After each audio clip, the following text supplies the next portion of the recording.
कृष्ण, दंडवत प्रणाम। तो जो हमारे सनातन शास्त्रों का जो अध्ययन का जो बेसिक ऑफ सनातन संस्कृत की जो बुक थी, जो सनातन शास्त्रों के अध्ययन से बनाई गई बुक है, इसके हम लोग योग के चैप्टर को समझेंगे और योग चैप्टर में क्या क्या हमारे पास मिसकंसेप्शन रहती है उसको समझेंगे। तो सबसे पहले ये जान लेते हैं कि योग क्या है। उससे पहले ये समझे हम लोग कि योग क्या नहीं है। तो पहले 71वें पृष्ठ पे लिखते हैं प्रभु जी कि जब सर के प्रभु जी लिखते हैं मतलब सनातन शास्त्र हमारे जो बोले हैं वही प्रभु जी बेसिक चीज़ें जो हमें आवश्यक है समझने के लिए और हम बेसिक में लैक्स जहाँ कर जाते हैं उन्होंने बड़ा अच्छा समागम बना के हमें प्रस्तुत किया है। तो समझेंगे कि योग क्या नहीं है। तो सर के बल खड़े रहना, हाथ पैरों को मोड़ना, शरीर की स्ट्रेचिंग करना या ऐसे और कोई शारीरिक व्यायाम करना योग नहीं है।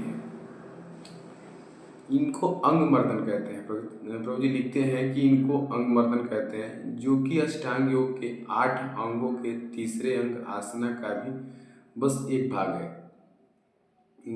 भाग है। और आंखें बंद करके शून्य पर ध्यान धरते हुए जो सो जाना भी कोई योग नहीं है।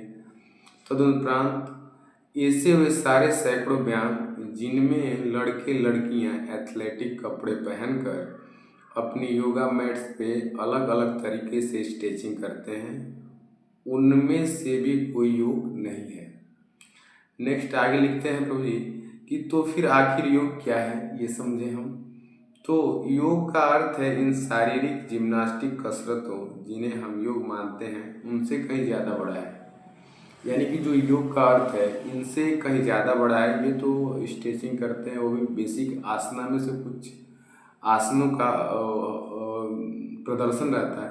तो आगे प्रभु जी लिखते हैं कि परंतु फिर भी अगर सरल शब्दों में बताएं तो योग शब्द संस्कृत के युज धातु से बनाए गए हैं। जो संस्कृत है उसका एक शब्द है युज धातु है, उस धातु से बना है। धातु से बना मतलब शब्द धातु होता है, तो युज धातु से बना है। इसका अर्थ होता है जुड़ना। यानी कि योग का मतलब कि हम ये उंगली है, अगर हम इसको सटाते हैं इसी को योग बेसिक समझ लीजिए कि ये 2 उंगलियां हैं, एक अंगूठा है, ये उंगली है, इसको हम सटाते हैं, अगर ये पास सट रहे इसी को योग कहते हैं। तो प्रभु जी यहाँ लिखते हैं कि योग शब्द संस्कृत के युज धातु से बना है जिसका अर्थ होता है जुड़ना, जोड़ना या मिलना। तो योग का अर्थ होता है आत्मा को परमात्मा से जोड़ने या मिलने की आध्यात्मिक प्रक्रिया। इस योग में मुख्य 5 पद्धतियाँ होती हैं।